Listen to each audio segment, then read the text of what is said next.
O 10º dia acabou. Amanhã de manhã, às 7h30 ou 8h, vamos concluir este seminário de 10 dias de Dhamma.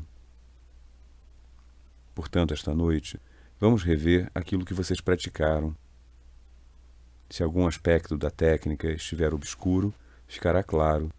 Se estiver claro, ficará mais claro ainda. Vamos, portanto, rever o que fizemos. Naturalmente, a técnica é muito profunda. Em 10 dias, vocês deram apenas alguns passos na trilha, que é muito longa. Os aspectos mais profundos da técnica não serão discutidos, porque, segundo a tradição, teoria e prática devem andar juntas. O tanto que se pratica, o mesmo tanto de teoria deve entender. O tanto de teoria que entender, esse tanto deve praticar. Então vamos rever o que praticaram. Ao virem para o curso, a primeira coisa que fizeram foi tomar refúgio na joia tríplice. A joia tríplice, ou seja, a joia em Buda, a joia em Dhamma, a joia em Sangha. E a joia significa uma qualidade muito valiosa. Tomamos refúgio na qualidade de Buda, não na pessoa do Buda, na qualidade de Buda, na qualidade de Dhamma, na qualidade de Sangha. Infelizmente, essa tradição de tomar refúgio na joia tríplice transformou-se em um processo de conversão de uma religião organizada para outra religião organizada. O Buda não estava interessado nisso. Quem se torna de fato liberado, de fato iluminado, nada tem a ver com essas conversões. O que se ganha convertendo as pessoas de uma religião para outra? Se este país inteiro ou o mundo inteiro passarem a se dizer budistas, sem praticarem sila, samadhi ou panya, de que serviria esse nome? Se as pessoas não se disserem budistas, mas praticarem sila, samadhi e panya, suas vidas irão melhorar. Cada um levará uma vida mais feliz, mais harmoniosa, boa para si e para os demais. A vida vai valer a pena ser vivida. Dhamma serve para se viver uma vida correta. Nada tem a ver com aquelas religiões organizadas. A qualidade de Buda, a qualidade de Dhamma, a qualidade de Sangha. E dessas três, Dhamma é da maior importância. Portanto, ele dizia sempre, precisa se refugiar em Dhamma. Dhamma Saranam. Precisa fazer de uma ilha de Dhamma o seu refúgio. Dhamma Dipa. Que Dhamma? Não o Dhamma das Escrituras, não. Não o Dhamma que você ouve do seu professor, ou do Buda, ou de uma pessoa iluminada. Não é esse. Dhamma que você mesmo pratica. Isso é Dhamma para você. Isso lhe dá toda a proteção, todo o refúgio. Logo, ele dizia sempre, Atta Saranam. Tome refúgio em si próprio. Atta Dipa. Faça de si próprio uma ilha. Desenvolva Dhamma dentro de si, e esse Dhamma que desenvolveu dentro de si, esse será o seu verdadeiro refúgio, só esse. Ele não quis estabelecer uma seita, mas infelizmente em seu nome, não uma, mas muitas seitas foram estabelecidas, e a pureza de Dhamma se perdeu. Dhamma só permanece puro quando permanece universal. Tão logo se torna sectário, perde sua essência. Uma pessoa iluminada não se interessa por sectarismo. A lei universal da natureza. É isso que descobre. É isso que explica aos outros e recomenda que se aplique na vida. Isso é Dhamma, não ritos, rituais, cerimônias desta ou daquela religião específica. Não crenças filosóficas desta ou daquela religião específica. Nada disso. Essa é a lei universal, a lei da natureza, aplicável a todos e a cada um. Podemos repetir que somos budistas ou cristãos, ou hindus, ou muçulmanos, ou judeus. Não faz diferença. A lei da natureza é a lei da natureza. Ao transgredir a lei da natureza, você será castigado aqui e agora. Se viver de acordo com a lei da natureza, será recompensado aqui e agora. Levará uma vida muito feliz, e isso vale para todo mundo. É isso que um Buda descobre. A lei existe, com Buda ou sem Buda. Até antes do Buda, essa lei existia. Se alguém transgride a lei, se gerar raiva, ódio, má vontade, hostilidade, paixão, medo, ego, a mente é contaminada. A natureza começa a castigá-lo aqui e agora. Isso era verdade até antes do Buda. Essa lei existia na época do Buda. Existiu depois do Buda e vai continuar a existir. É por isso que ele dizia: Esa Dhammo Sanantano. Sanatana significa eterno. Essa lei está sempre presente, com Buda ou sem Buda. A natureza começa a recompensar quem se livrar dessas contaminações. Começamos a levar uma vida liberada, uma vida feliz, uma vida harmoniosa. Boa para nós, boa para os outros. Era assim mesmo antes do Buda. Era assim na época do Buda. É assim mesmo depois do Buda. Um Buda descobre essa lei, a aplica na sua vida e se liberta. Então, por compaixão, começa a distribuí-la aos outros. Permanece sempre universal, precisa permanecer universal, caso contrário, irá perder sua eficácia. Um Buda não se interessa em estabelecer uma seita. Muitas vezes o vemos conversar com as pessoas dizendo: não me interessa torná-lo meu discípulo, não me interessa afastá-lo de seus velhos gurus. Você tem certas metas na vida. Quem se torna um recluso, um monge ou uma monja e até um leigo, tem uma meta na vida: libertar-se das impurezas da mente. Estou aqui para ajudá-lo nisso. Tenho uma técnica a lhe ensinar. Praticando isso, você poderá se livrar das amarras e correntes dessas impurezas. Só isso interessa. Ele era inteiramente sem apego. Quando estava morrendo, ele disse: não dependo da sanga, não dependo dessas pessoas, da comunidade de monges, das pessoas santas. Não dependo deles. Eles não dependem de mim. Cada indivíduo depende de si próprio, depende de Dhamma. Não se trata de sectarismo. Dhamma é universal. Trata-se de Dhamma. É isso que vocês têm praticado aqui. Um Buda é Buda só quando inteiramente estabelecido em Dhamma. Se não houver Dhamma, alguém pode repetir que eu sou um Buda, mas não é um Buda. Não tem nada a ver com um Buda. Uma sanga é sanga, uma pessoa santa é uma pessoa santa se estiver estabelecido em Dhamma. Caso contrário, não é uma sanga. É preciso lembrar muito bem lembrado. Quando tomamos refúgio na joia tríplice, na verdade, tomamos refúgio em Dhamma e procuramos desenvolver Dhamma dentro de nós, entendendo com clareza que o Dhamma que desenvolver dentro de mim, só esse Dhamma poderá me ajudar, me dar toda a segurança, me dar todo o refúgio, me dar toda a proteção. Nada mais poderá me ajudar. Com esse entendimento, tomamos refúgio em Buda, Dhamma, Sangha. A joia em cada um deles, a sua qualidade. Mas além disso, um ponto deve ficar bem nítido.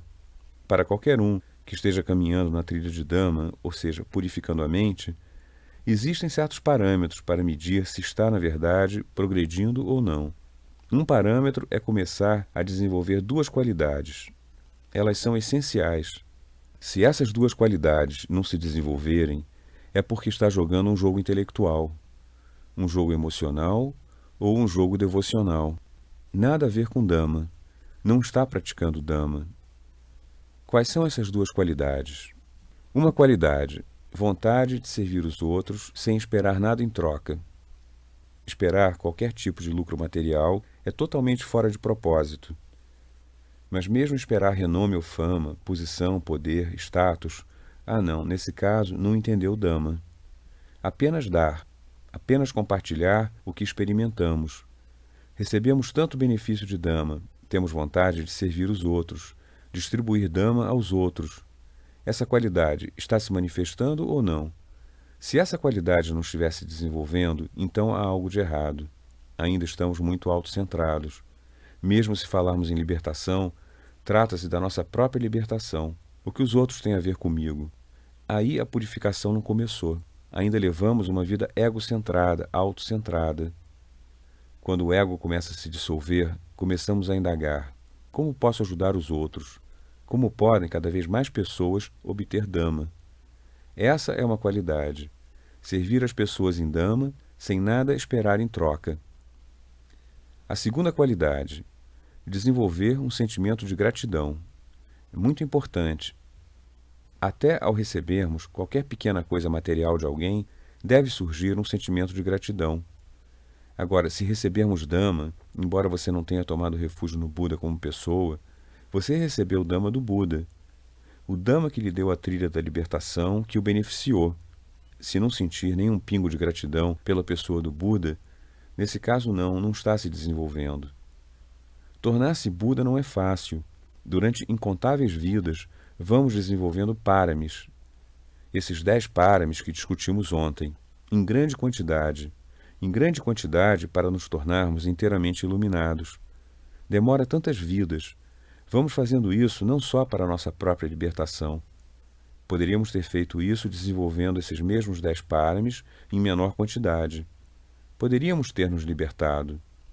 Mas para alcançar o estágio de Sammasambuddha, quando estamos inteiramente liberados e capazes de servir os outros, precisamos desenvolver essas mesmas 10 qualidades em grande profundidade, em grande quantidade. Para chegar a isso, vida após vida, sempre existiu o sentimento de compaixão. Mesmo antes dele se tornar inteiramente iluminado, essa compaixão existia. Vou me desenvolver em Dhamma pelo bem dos outros. Claro, serei libertado, sem dúvida, mas também pelo bem dos outros, pelo bem dos outros. Se ele não tivesse trabalhado tão duro, não teria se tornado um Sammasambuddha. E mesmo tendo se tornado Sammasambuddha, se não tivesse distribuído Dhamma, como poderíamos tê-lo recebido? Não o teríamos recebido. Se ele tivesse decidido, bom, eu me libertei inteiramente, de que adianta correr atrás dessa gente mundana? Eles não entendem Dhamma. É melhor ir morar em uma caverna, em algum lugar nos Himalaias, pelo resto da vida, e desfrutar a paz de Nibbana dentro de mim. Por que me dar o trabalho de correr atrás dessa gente?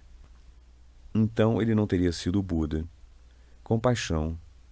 Durante 45 anos, desde a idade de 35, quando ficou inteiramente iluminado, até a idade madura de 80, quando faleceu, durante todos esses 45 anos, ele viveu servindo os outros dia e noite. E todos aqueles por ele treinados eram assim instruídos. Vá, distribua Dhamma pelo bem dos outros, Bahujana Hitaya, Bahujana Sukhaya. pela felicidade dos outros, pelo bem dos outros, sem esperar nada em troca. Por pura compaixão, sirva as pessoas em Dhamma, sirva as pessoas em Dhamma. E assim começou a se espalhar. Depois, de professor a aluno, geração a geração, foi mantida na sua pureza original durante 25 séculos. Isso não foi fácil. Logo, somos muito gratos a todas aquelas pessoas, aos mestres, à linhagem dos mestres que conservaram a pureza da técnica. Um sentimento de gratidão para com o Buda e um sentimento de gratidão para com os mestres que conservaram a técnica na sua pureza original. É muito difícil mantê-la na sua pureza original. Alguns a poluem só para satisfazer aos seus discípulos. Se um discípulo quer que seja ensinada dessa maneira, então tudo bem, só para agradar o discípulo. Eu venho de uma comunidade de homens de negócios, de modo que conheço bem essa história de agradar o cliente. O cliente tem sempre razão. Se um cliente quer dessa maneira, tudo bem, dessa maneira. Se quer dessa outra maneira, tudo bem, dessa outra maneira. Quem age assim não é um professor de Dhamma. Quantidade não significa nada. Qualidade sim é importante.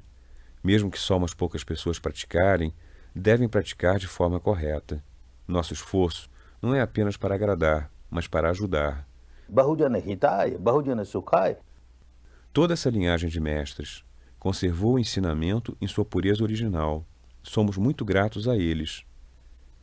Então, essa qualidade de desenvolver gratidão a Buda está presente. Não é tomar refúgio na pessoa do Buda, pensando que ele vai me libertar, eu tomei refúgio em Buda, agora posso fazer o que quiser e o Buda vai me libertar. Nada disso. Isso não é Dhamma, isso é contra Dhamma. Você precisa se libertar. O Buda só pode indicar a trilha. Ele indicou o caminho, ensinou a técnica. A técnica está conosco porque foi preservada em sua pureza original. Você precisa trabalhar isso, desenvolver-se em Dhamma e libertar-se. Mas o sentimento de gratidão é importante. Por isso se toma esse refúgio na joia tríplice. E em seguida foram adotados 5 preceitos. Compreenda, todos esses 5 preceitos são parte integral desta técnica de meditação. Existem muitas técnicas. Mesmo 25 séculos atrás, na época do Buda, havia muitas técnicas de meditação. Havia muitos professores, 6 deles, muito famosos naqueles tempos. Desses 6 mestres famosos, apenas um, além do Buda, dava importância à sila, moralidade. Todos os outros, só para agradar seus fregueses, ensinavam que você pode fazer o que quiser. Está livre para infringir sila se tiver vontade de infringir sila. Se quiser ter esse prazer sensorial, vá em frente, faça isso. Havia esse tipo de loucura, e, no entanto, cada um deles anunciava: eu sou um Buda, sou inteiramente libertado, inteiramente iluminado. Logo, logo caíram no esquecimento. Durante suas vidas, é claro, foram muito populares, e durante certo tempo continuaram populares. As pessoas pensavam: é muito fácil, podemos infringir sila e fazer o que quisermos. Mesmo assim, poderemos nos libertar. É maravilhoso, essa trilha é boa, mas no final das contas, isso é Dhamma poluído. Não pode oferecer o verdadeiro benefício de Dhamma. Então, naqueles dias, e mesmo hoje em dia, podem existir mestres que lhe digam: sila não é importante. Porém, quanto à pureza de Dhamma, sila é da maior importância. Quem insiste em infringir sila e acha que pode se desenvolver em Dhamma, impossível. O progresso pode ser lento, não importa, mas sua sila precisa ser perfeita. Precisa ser perfeita. Essa base não pode esmorecer. E isso não é porque um Buda disse assim. Não é porque uma escritura disse assim. Afinal das contas, o que é a técnica? A técnica é purificar a mente no nível mais profundo, no nível da raiz. Cada vez que se infringe qualquer dessas 5 silas, é preciso desenvolver, é preciso gerar uma quantidade imensa de impureza na sua mente. Quando se mata, é preciso desenvolver raiva, ódio, negatividade. Só então se mata. Quando se rouba, é preciso desenvolver ganância, cobiça. Só então se rouba. Quando se comete abuso sexual, é preciso gerar muita paixão. Só então se comete abuso sexual. Assim, com cada sila, quando se infringe uma sila, é preciso que gere muita impureza na mente. Você veio aqui para praticar a purificação da mente. Se insiste em contaminar essa pureza, como pode progredir na trilha? Sem sila, não se pode dar nem o próximo passo de samadhi. As pessoas podem praticar samadhi comum, mas sama samadhi, o samadhi correto, que leva à panha, que leva à libertação, não é possível quando se insiste em infringir as silas. Você precisa manter a sila, e para manter sila é preciso desenvolver o domínio da mente de forma correta. Agora, será que devemos praticar primeiro o domínio da mente, ou devemos antes praticar manter sila?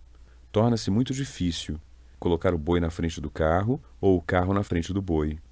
Muito difícil. Para obter uma solução, desde o tempo de Buda, foram organizados cursos como este.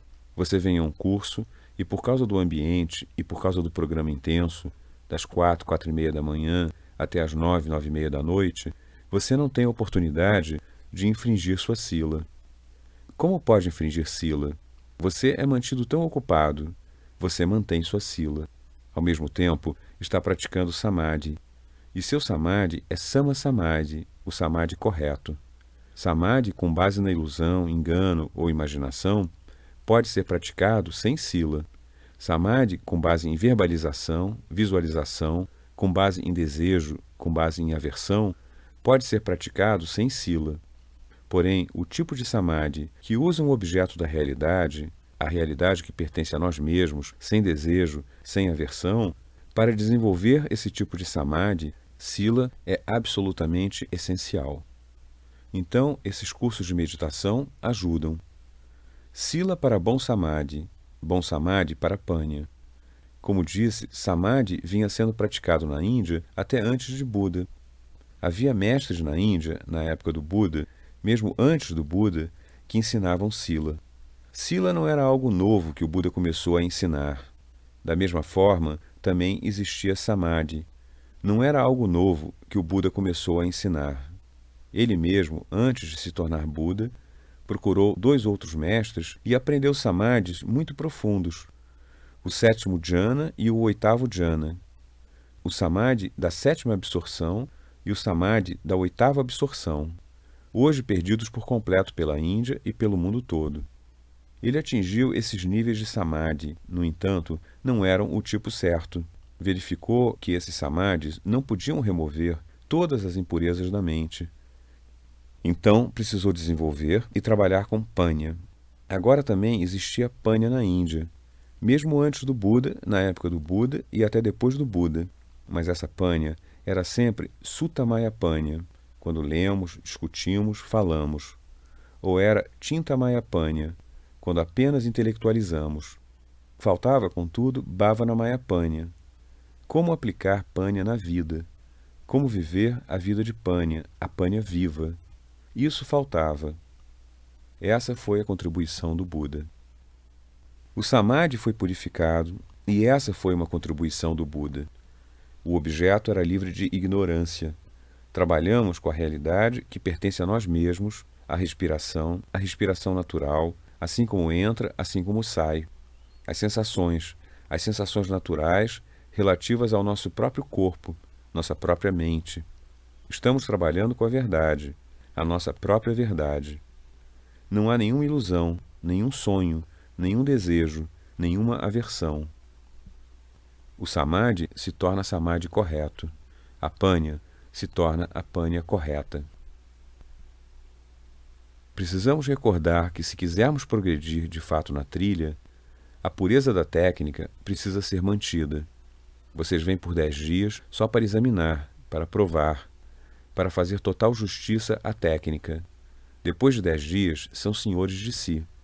Se acharem que esta técnica é boa, então não misturem nada com ela. Mantenham sua pureza. Agora, o que é a pureza da técnica? Quando você trabalhou com Samadhi, começou a trabalhar com a respiração. Há muitas técnicas em que se desenvolve Samadhi com a ajuda da respiração. Certos tipos de práticas nos ensinam a regular a respiração, a controlar a respiração. Essas práticas têm suas próprias vantagens. Não estamos aqui para condenar outras técnicas. Mas quanto a esta técnica, usamos a respiração natural, assim como entra, assim como sai. Ao longo da trilha toda, ele usou a palavra Yatha Bhuta, assim como é, não como você gostaria que fosse, assim como é. Não realidade criada, não realidade artificial, não realidade imposta. A realidade natural, assim como ocorre, de momento a momento, assim como se manifesta de momento a momento. Você agora observa a respiração natural. Se for profunda, apenas aceita essa realidade, é profunda. Se for rasa, apenas aceita a realidade, é rasa. Passa pela narina esquerda, ou passa pela narina direita, ou por ambas as narinas. Se for rasa, não tente torná-la profunda. Se for profunda, não tente torná-la rasa. Se estiver passando pela narina esquerda, não tente mudá-la para a direita. Se está na direita, não tente mudá-la para a esquerda. Apenas aceite a realidade, assim como é, assim como é, assim como é. Claro, para um aluno muito novo, quando a respiração for muito sutil, às vezes não se consegue sentir se entrou ou saiu. Nesse caso, é permitido realizar algumas respirações, só algumas, um pouco mais fortes, respirações conscientes, intencionais. Mas não devem continuar a ser objeto de concentração o tempo todo. Só algumas. Devemos, em seguida, voltar à respiração natural, normal, suave. Se a respiração estiver rasa, está rasa. Se estiver suave, está suave. Você precisa desenvolver sua consciência da respiração mais suave, mais rasa, mais leve. É assim que irá aguçar sua mente. Outra coisa importante. Enquanto sentia a respiração entrar e sair, precisou manter a atenção em uma pequena região. Quanto menor a região, mais aguçada se tornará a mente, com certeza. Se escolher uma região ampla do corpo e mantiver sua atenção ali, tentando sentir a respiração entrar e sair, sua atenção irá se concentrar. Porém, a mente não será aguçada o suficiente para sentir as sensações mais sutis no corpo. É por isso que o Buda disse, Nasaga, a parte frontal das narinas. Mantenha sua atenção nessa região. Daqui, observe a respiração entrando, saindo. E isso o ajuda, de modo que dentro de 3 dias começará a sentir uma sensação ou outra. E isso o ajuda a tornar a mente tão aguçada que quando chega o 4º dia ou o 5º dia, começa a sentir sensações por toda parte. Então essa região é muito importante. Você precisa continuar a trabalhar nessa região menor, na entrada das narinas. Respiração natural, respiração pura, respiração simples, mera respiração, nada além de respiração. Sem nenhuma verbalização, entendendo muito bem que se junto com a respiração começar a repetir mentalmente qualquer palavra, sua concentração será facilitada. Nenhuma imaginação, nenhuma visualização, entendendo muito bem que se começar a visualizar a imagem ou a forma de algum deus ou deusa, do fundador dessa religião ou daquela religião, dessa pessoa santa ou daquela pessoa santa, dessa pessoa iluminada ou daquela pessoa iluminada, daqueles por quem tem devoção, se ficar imaginando uma forma, sua mente irá se concentrar, mas perderá a vipassana. Em vipassana, todas as visualizações são proibidas. Todas as verbalizações são proibidas. Todas as imaginações são proibidas. Observamos a verdade natural, à medida que se manifesta. Só isso.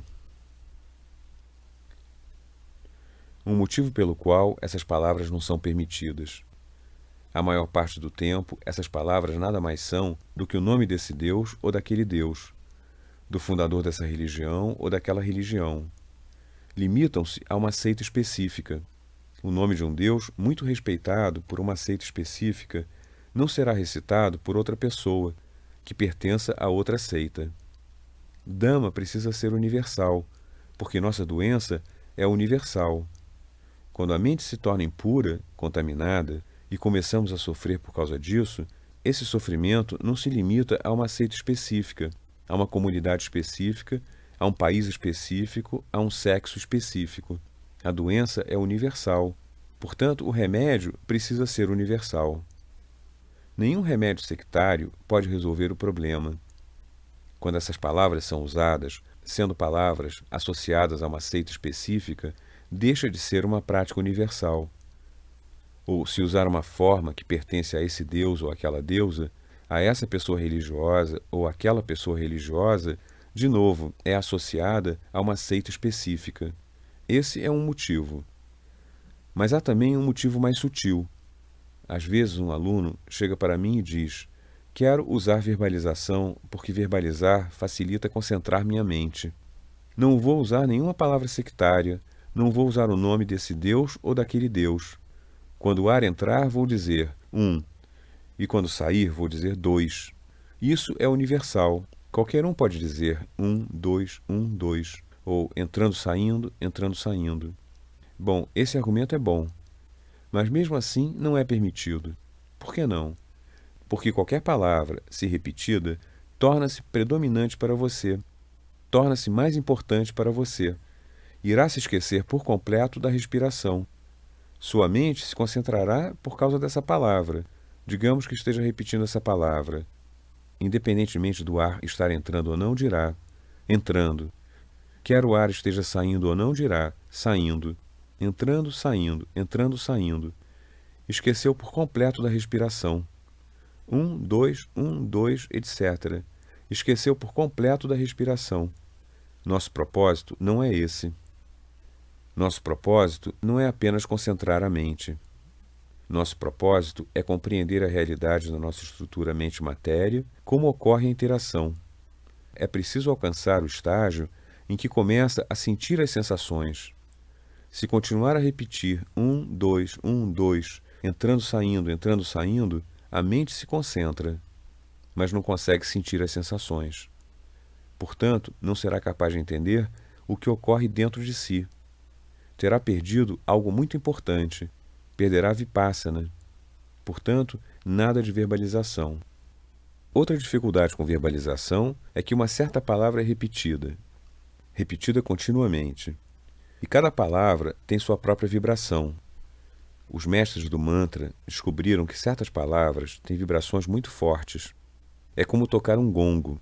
Uma vibração muito forte é criada. Palavras como Om, Ing, Kling eram chamadas Bija mantras. Se continuar a repetir essas palavras, elas geram vibrações muito fortes em você. Sua mente se concentra com grande facilidade. Todo o seu ser é submerso nessa vibração específica. Mas compreenda, essa é uma vibração criada. É uma vibração artificial. Você está perdendo as vibrações naturais. E Vipassana quer que experimente as vibrações naturais. Essas vibrações criadas são benéficas no sentido de impedirem o acesso à vibração negativa. Funcionam como um escudo protetor, mas também são muito prejudiciais porque se transformam em uma grande barreira. Não permitem que você sinta sua própria vibração no fundo da sua mente. O que acontece quando se gera raiva? O que acontece quando se gera paixão? O que acontece quando se gera medo? Quando se gera ego? Isso é muito mais importante para você, porque precisa sair dessas impurezas. Ao repetir certas palavras continuamente, gera uma vibração específica, que é a vibração artificial, criada. Você impôs essa realidade. Isso faz com que perca a realidade em um nível mais profundo. Portanto, nada de verbalização. Nenhuma verbalização é permitida. Da mesma forma, nenhuma visualização. A técnica toda nos conduz da verdade aparente, verdade solidificada, intensificada, aparente, para a verdade mais sutil, a mais sutil de todas. Por exemplo, você começa com esse corpo solidificado. Trabalha em Vipassana, trabalha na técnica, e o corpo se transforma em uma massa de vibrações, massa de átomos. Essa é a verdade suprema relativa ao corpo solidificado. Suponhamos que agora introduz uma imagem criada, uma imagem solidificada. A não ser que a tenha dissecado, a não ser que se dissolva em vibrações, deixa de ter sentido. Por que criar algo e depois dissolvê-lo? Já tem tanta solidez, dissolvê-la é tão difícil. Portanto, nem imaginação, nem visualização são recomendadas. Apenas a sensação que experimenta de momento a momento, yatā bhutā, assim como acontece. Não yatā katā, não yatā kritā, não algo criado por você, mas a vibração natural, a sensação natural que experimentar. Isso levará até Panha. Você começa a ter a experiência do corpo inteiro. Observa as sensações, compreendendo a sua natureza, a natureza de surgir, desaparecer, surgir, desaparecer. Se não entende essa característica de cada vibração surgindo e desaparecendo, então corre grande perigo que a sensação resulte em desejo ou aversão. Isso acontece ao longo da vida, vida após vida. Sempre existem sensações. O nível mais profundo da sua mente, a chamada mente inconsciente, sente essas sensações o tempo todo. São ou agradáveis ou desagradáveis. Quando são agradáveis, essa parte da mente reage com desejo, desejo, desejo. Quando são desagradáveis, com aversão, aversão, aversão. Essa parte da mente, que é a raiz da mente, tornou-se prisioneira do seu próprio padrão de comportamento. O tempo todo, dia e noite, reage ou com desejo ou com ódio. Desejo ou ódio, desejo ou ódio. Isso também vem à tona. Além disso, a mente na superfície é influenciada pela raiz. Se tentar consertar sua mente no nível da superfície, pode ter sucesso durante algum tempo, mas se a raiz não for saudável, todo o conjunto da sua mente vai continuar doente. Essa foi uma descoberta do Buda. Havia muitos mestres antes do Buda, na época do Buda e depois do Buda. A Índia é uma terra muito antiga e uma terra altamente espiritualizada. Muitas experiências para a purificação da mente, para a libertação dos seres, foram realizadas por lá. Mas verificamos que todos os mestres anteriores ao Buda, contemporâneos do Buda e posteriores ao Buda, todos falam a mesma língua. Precisa sair do desejo, precisa sair da aversão, precisa sair da ignorância. Só então será libertado. Agora, desejo, que desejo? Aversão, que aversão? Essas portas dos 6 sentidos e seus respectivos objetos. É preciso libertar-se do desejo por qualquer objeto que seja. Uma certa imagem ou forma, ou cor ou luz é o objeto dos seus olhos. Você gosta, desenvolve desejo. Não gosta, desenvolve aversão. Um som é o objeto dos seus ouvidos. Você gosta, desejo. Não gosta, aversão. Assim, aroma para o nariz, sabor para a língua, toque para o corpo e qualquer pensamento ou emoção para a mente. Com relação a esses 6 objetos, todos os mestres espirituais disseram: não se entregue a esses objetos sensoriais, senão nunca irá se libertar. Saia disso. O Buda disse a mesma coisa, mas o Buda foi mais a fundo, coisa que ninguém tinha feito. Ele foi mais a fundo por não ter trabalhado com nenhuma crença ou filosofia do passado. Deixou de lado todas as crenças, sem condená-las, ele as deixou de lado. Como um cientista, começou a investigar a verdade relativa à mente, relativa à matéria, onde o sofrimento de fato começa. E observando a verdade, chegou ao estágio Sankhittena pancha upadan khanda dukkha. Sankhittena, em um nível bem profundo. Em resumo, ele explorou esses 5 khandas, esses 5 agregados. O agregado da matéria, toda a estrutura física, com massas de calapas surgindo, desaparecendo, e os 4 agregados da mente, a parte cognitiva, a parte que reconhece, a parte que sente e a parte que reage. Todos esses 5 agregados reunidos e temos essa ignorância. Eu. Eu sou essa estrutura física. Eu estou conhecendo. Essa é a minha cognição.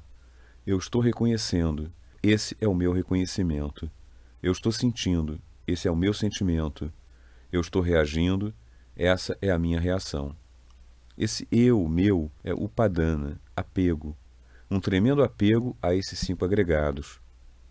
Devido a esse tremendo apego, esses 5 agregados surgem e se multiplicam. Os sankaras se multiplicam. Seu sofrimento se multiplica.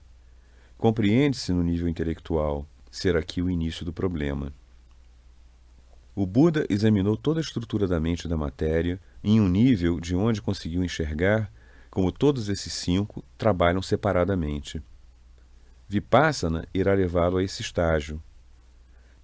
Se você começar a jogar jogos, desenvolvendo preferências por sensações especiais, seja essa ou aquela, então se esquecerá de dividir, dissecar e entender a natureza da mente e da matéria.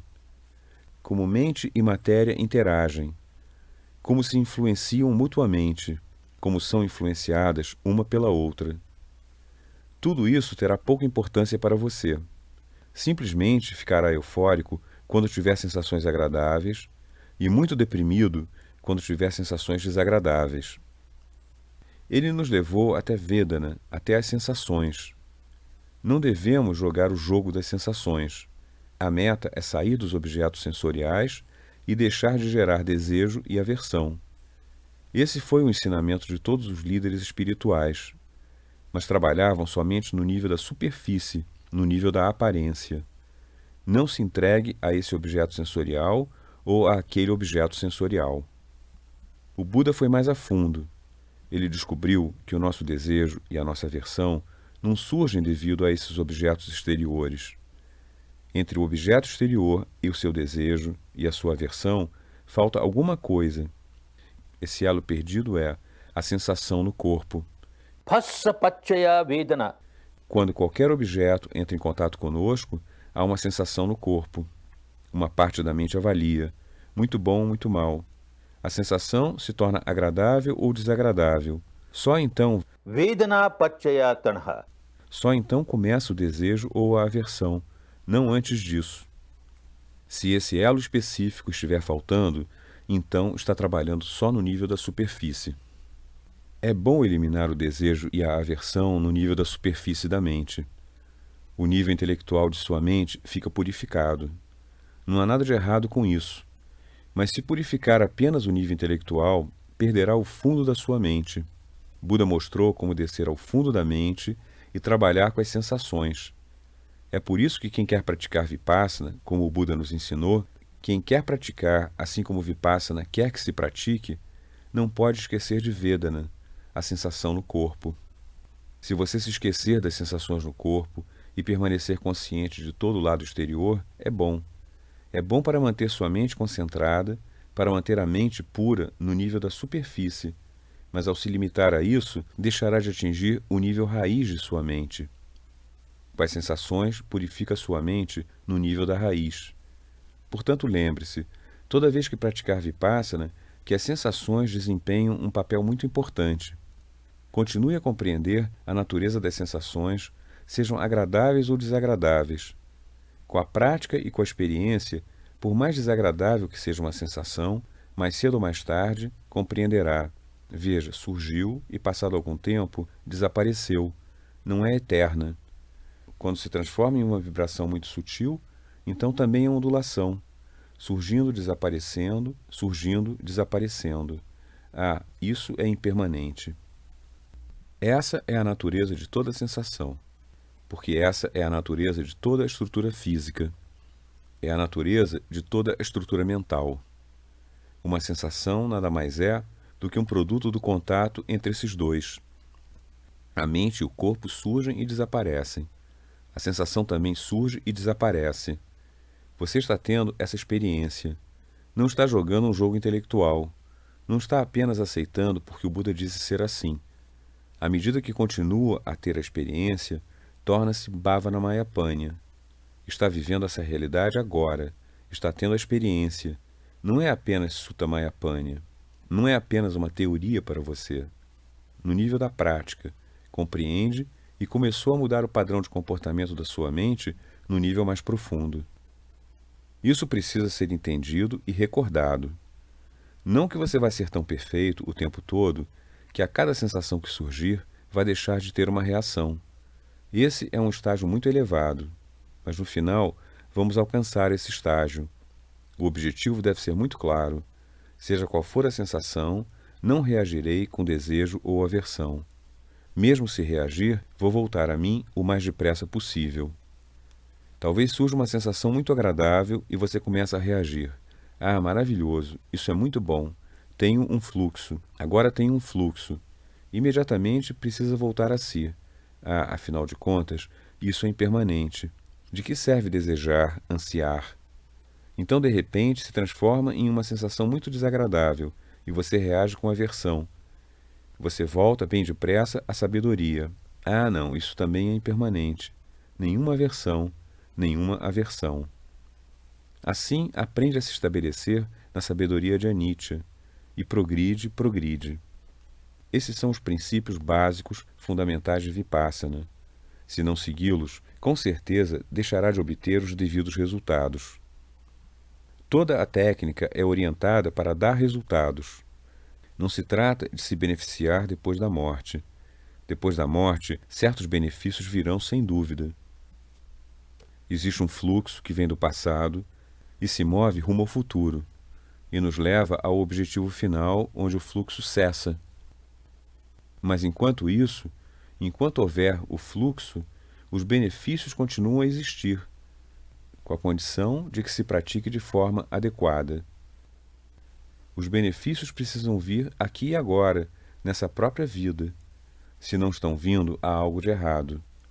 Se nada mudar para melhor na sua vida, então há algo de errado. Algo de errado significa que não está praticando de forma correta. A técnica ajuda. Tem ajudado a muita gente nos últimos 25 séculos. Continua ajudando. Portanto, quanto à técnica, não há dúvida. Mas pode haver algo de errado com a maneira como se pratica. Então, entre em contato com seu professor assistente, seu guia, e procure entender o que há de errado. Por que não estou tendo nenhum benefício? Por que minha raiva não diminuiu? Minha paixão não diminuiu? Meu ego não diminuiu? Por que minhas impurezas não diminuíram? Há algo errado em algum lugar. Continue a se examinar. Não espere magia nem milagres, que por ter seguido um curso de 10 dias, agora estará livre dos desejos, da avidez, livre da repulsa, da aversão. Isso não ocorre. Se ocorrer, lhe darei parabéns, muito bem. Leva tempo. É uma trilha longa, bem longa. Se você entender como deve caminhar na trilha, se estiver andando na direção certa, do modo certo, os resultados, bons resultados, virão com certeza. Pessoalmente, considero-me uma pessoa de muita sorte. Muita sorte por ter entrado em contato com Dhamma, essa trilha. Muita sorte por ter nascido na Birmânia, a terra de Dhamma. A Índia perdeu essa técnica. Depois do Buda, por uns 5 séculos, esta técnica tanto ajudou o povo da Índia.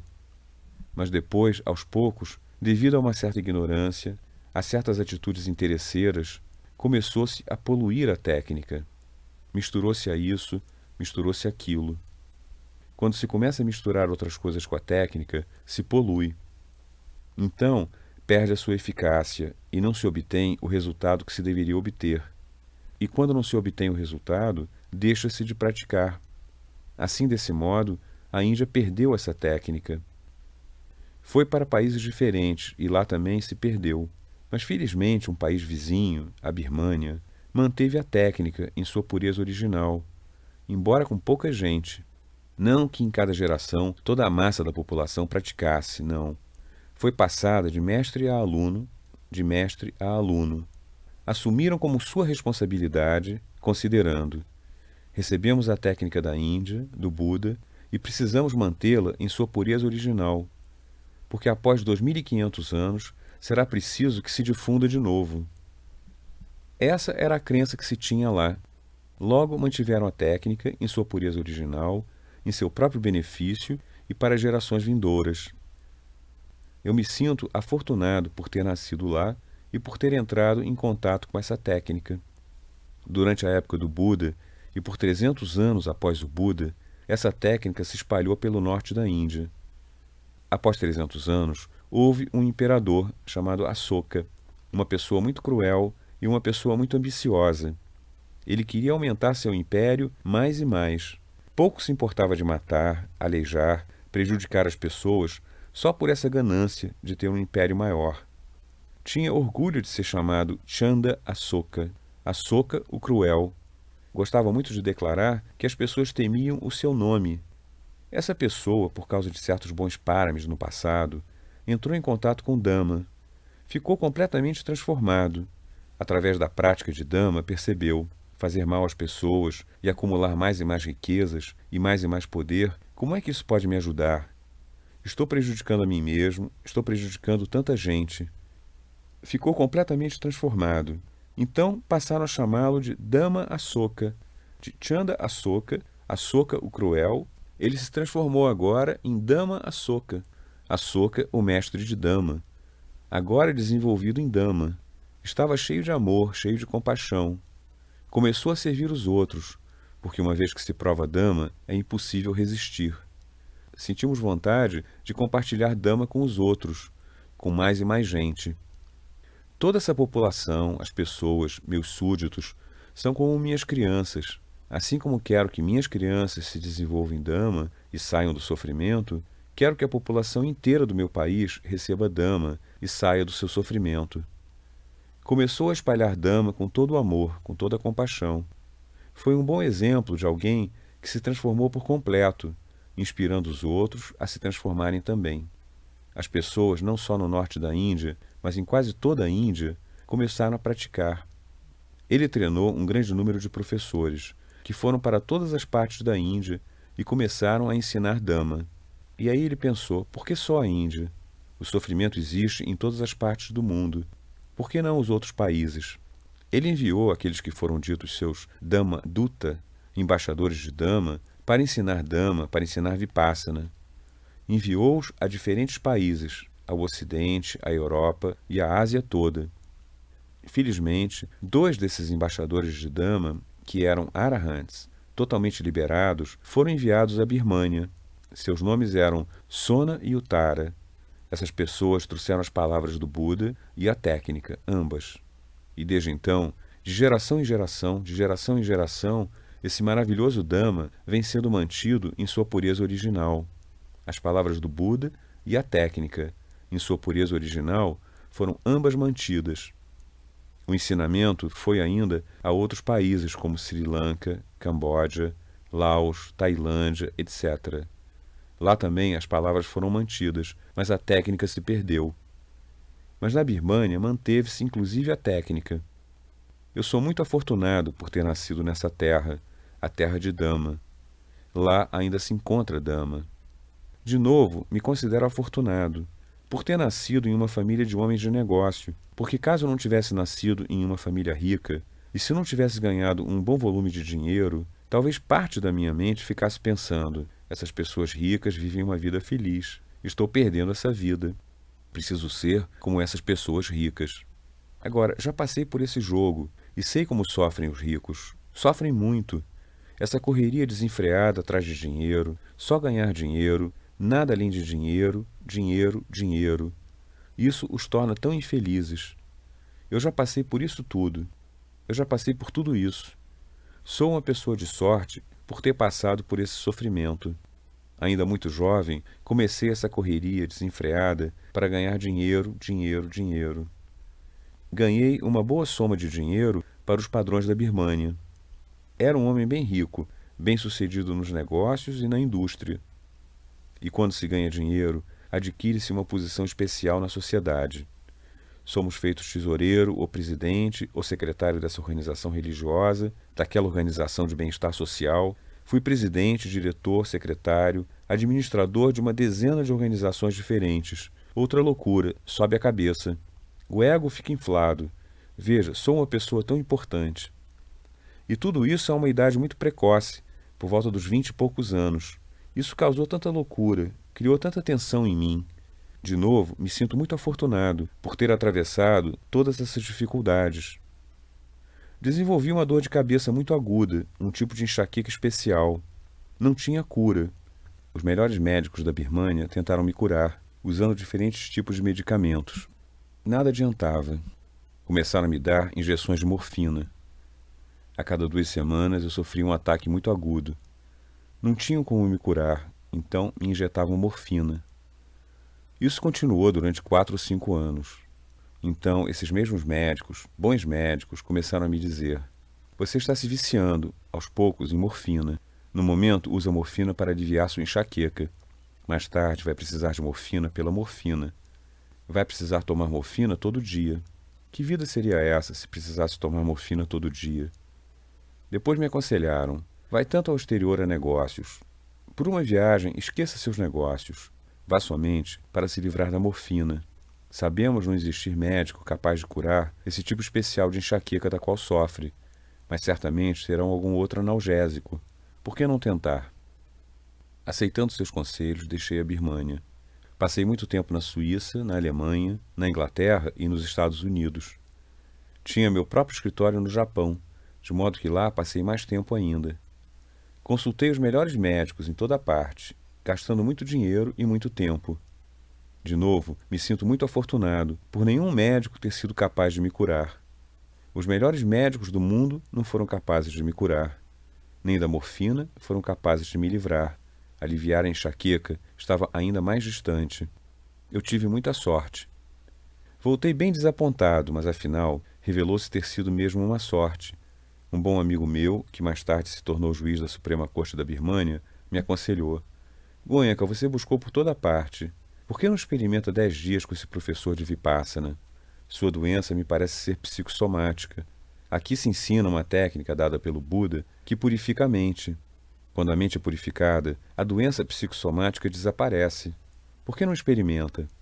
Eu disse: se isso puder ajudar, maravilhoso.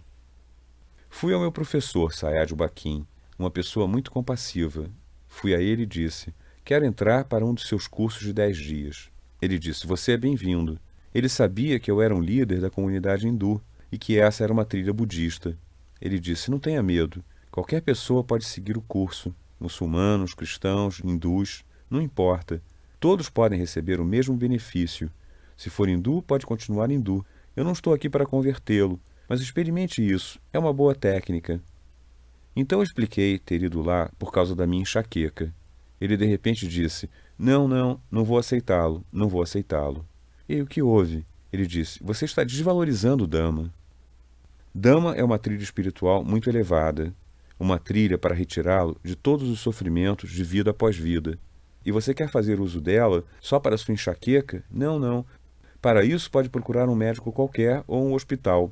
Aqui não é lugar para isso. E então, muito compassivamente, ele me explicou: se você praticar esta técnica, irá purificar sua mente. A fonte do seu sofrimento são as impurezas da mente. Quando essas são eliminadas, as doenças psicossomáticas são eliminadas. Esse benefício virá. Esse é um derivado. Por exemplo, você quer montar uma usina de açúcar. Com que propósito? Para fabricar açúcar, não melado. O melado será produzido como derivado. Ninguém começa uma usina de açúcar para obter melado. Da mesma forma, não vem aqui apenas por causa da sua enxaqueca. Vem aqui para praticar essa trilha espiritual elevada. Só assim poderá ser ajudado. Eu compreendi, pois ele foi tão bondoso e cheio de compaixão. Suas vibrações eram tão maravilhosas. Sim, senhor, vou participar. Vou participar só pela espiritualidade, não pela enxaqueca. Se não melhorar, tudo bem. Não melhorou, eu não me importo. Mas ao voltar para casa, enfrentei meu condicionamento profundo que remontava à infância. Nasci em uma família hindu extremamente conservadora. Desde criança, aprendemos a ter respeito pelo Buda. O Buda é considerado uma reencarnação de Deus Todo-Poderoso, o Criador. É o modelo mais recente, a nona reencarnação daquele Deus. De modo que lhe devemos respeito e toda consideração. Mas seu ensinamento, não. Aprendemos que seu ensinamento não era bom por não acreditar na alma, por não acreditar em Deus. Seu ensinamento é ateu, não é bom.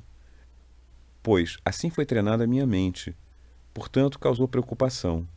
Se eu for com essa gente e aprender essa técnica, e eu me tornar budista, e não tiver fé em Deus, não tiver fé na alma, o que será de mim? Posso ir para o inferno. Não. Essa trilha não é para mim. Melhor eu não ir. Esse conflito continuou durante alguns meses.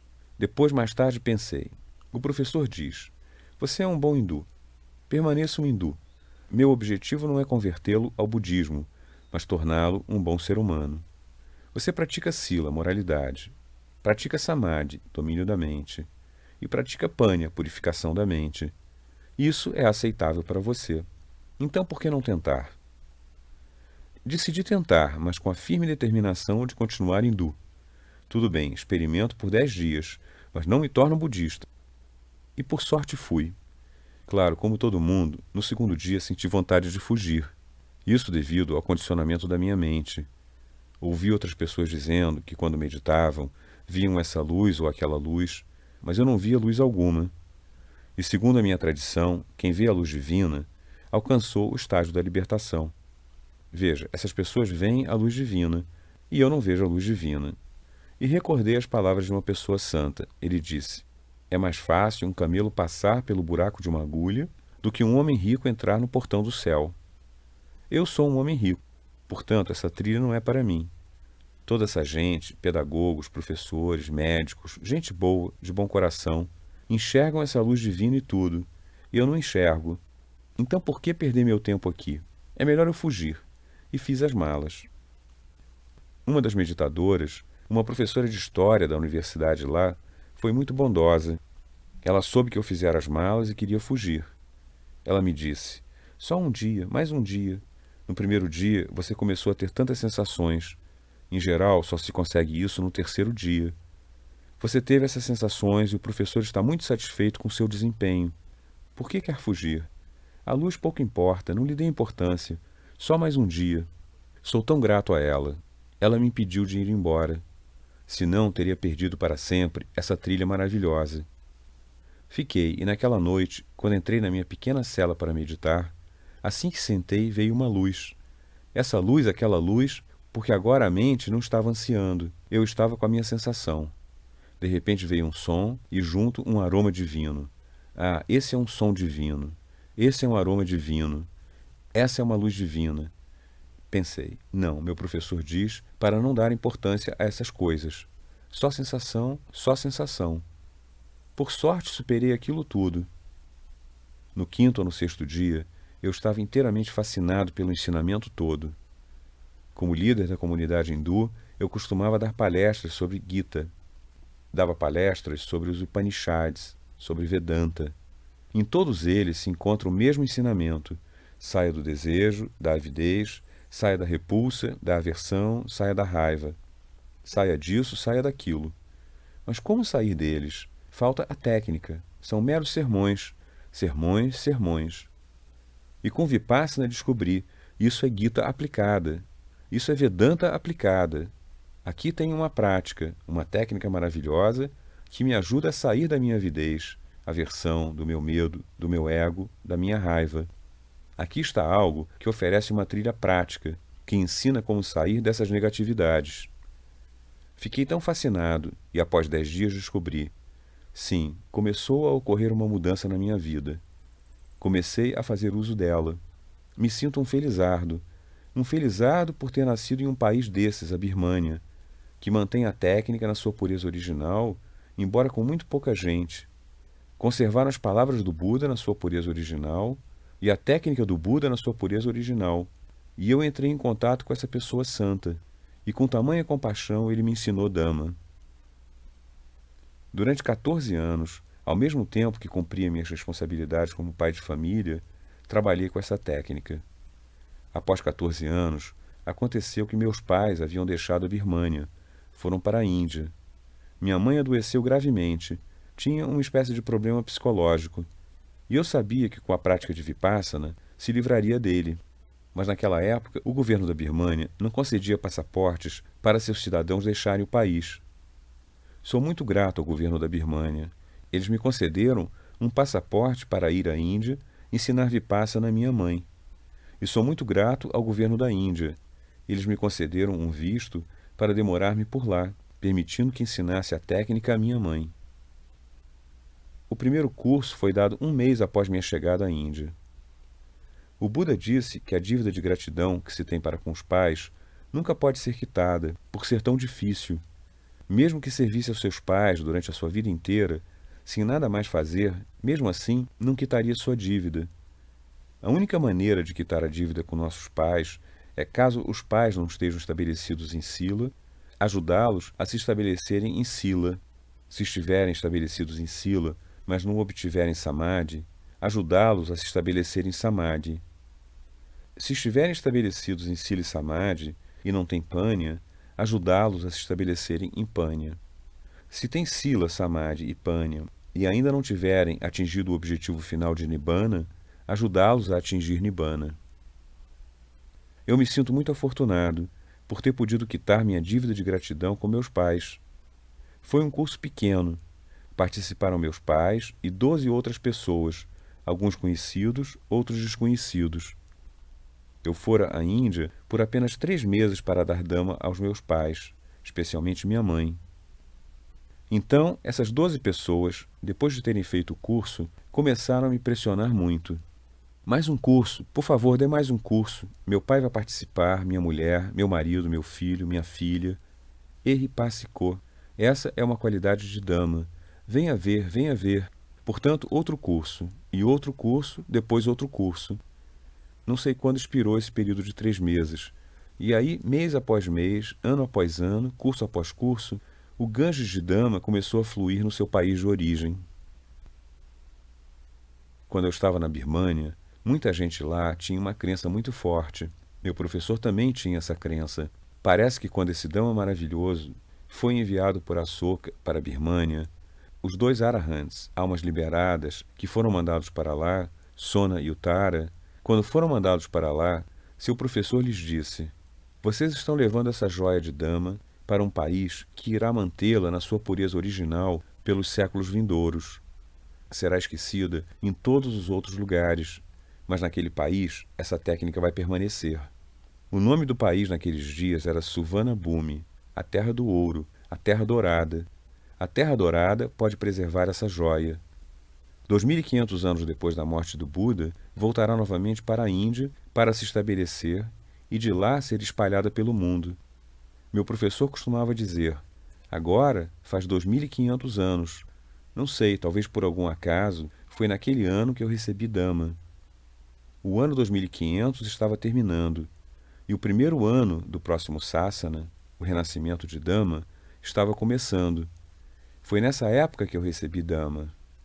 Meu professor disse: o sino de Vipassana soou agora. Precisa se espalhar, precisa se espalhar. Para ser honesto, naquela época, me parecia uma crença sectária. Por que 2.500? Por que não 2.400? Por que não 2.600? Por que 2.500? Qual a razão por trás disso? Não me parecia muito científico, mas a crença era essa. No entanto, quando fui para a Índia, fiquei realmente maravilhado ao ver o que estava acontecendo. Ao ir para lá, fiz uma lista das pessoas que me conheciam ou que eu conhecia. A lista não chegava a 3 dígitos. Eram menos de 100. Menos de 100 em um país de milhões.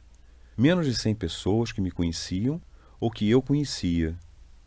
Agora, nos cursos, as pessoas começavam a chegar.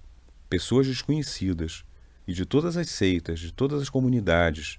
Inacreditável. E não só pessoas comuns, leigos, mas chefes de comunidades, chefes de seitas, monges budistas, sannyasis hindus, centenas de monges, padres e freiras cristãos. Centenas, milhares ao todo. Por que vinham? Como vinham? E um grande número de pessoas de diferentes níveis de vida. Por que vinham? Que milagre era esse? Eu não os conhecia. Eles não me conheciam. No entanto, essas pessoas foram atraídas para a Dhamma. Aos poucos, tornou-se cada vez mais claro. As pessoas vêm aos cursos, e quando entro em contato com elas, quando vejo muitas delas, me encontro com elas, converso com elas, alguma coisa lá dentro começa a me dizer que eu já conheço essa pessoa. Conheço de muito tempo atrás. Essa pessoa é minha conhecida. Sim, minha conhecida há muitas vidas. Essa pessoa deve ter meditado Vipassana comigo.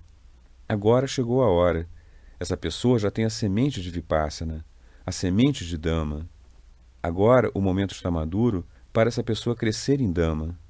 E não só para ajudar a si próprio ou a si própria, mas para ajudar os outros. Existe potencial para ajudarem não só a si mesmos, mas os outros também. Vejo ainda existirem pessoas que vieram só para levar a semente de Dhamma. Elas praticaram alguma ação muito saudável, têm algum karma muito positivo, e o amadurecimento daquela ação ajudou-os a receber a semente de Dhamma. Quer pertença à categoria em que acaba de receber a semente de Dhamma, ou pertença à categoria de quem já tinha a semente de Dhamma e agora veio para se desenvolver em Dhamma, faça uso correto dessa joia maravilhosa que você recebeu. Não a jogue simplesmente fora. Tenho notado uma grande falha em alguns alunos, para a qual estou sempre alertando.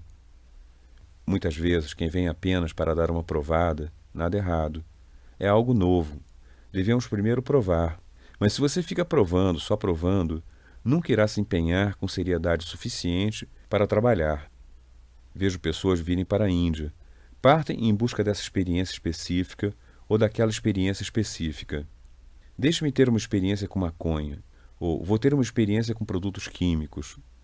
Ou então procuram certos gurus. Essa experiência com um baba, aquela experiência com um guru. E da mesma forma, eles vêm a Goenka.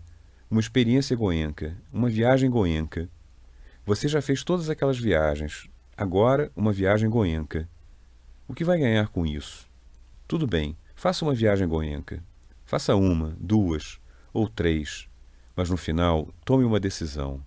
Se acredita que uma outra técnica é boa para você, trabalhe seriamente naquela e aproveite seus benefícios. Se só brincar, um pouco aqui, um pouco ali, a vida inteira, estará perdendo seu tempo.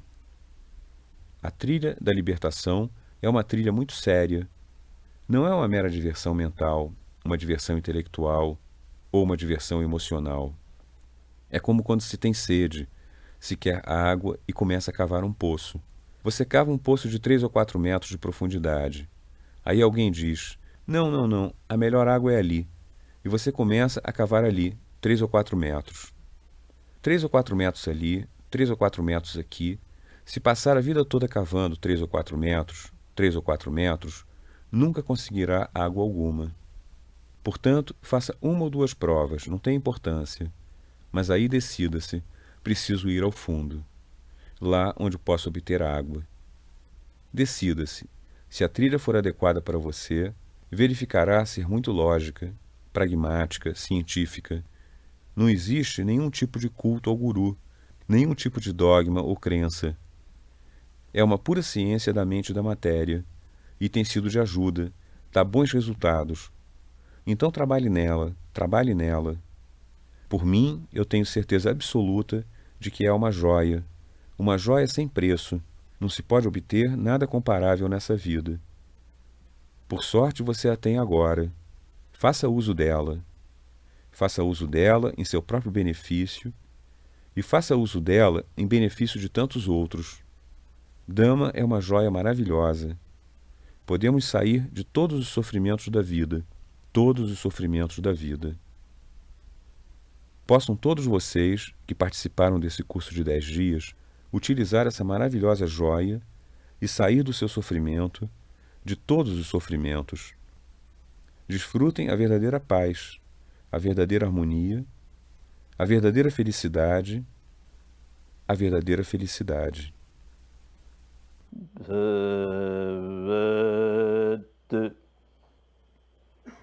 Sarva Mangalang Bhavad Sarva Mangalang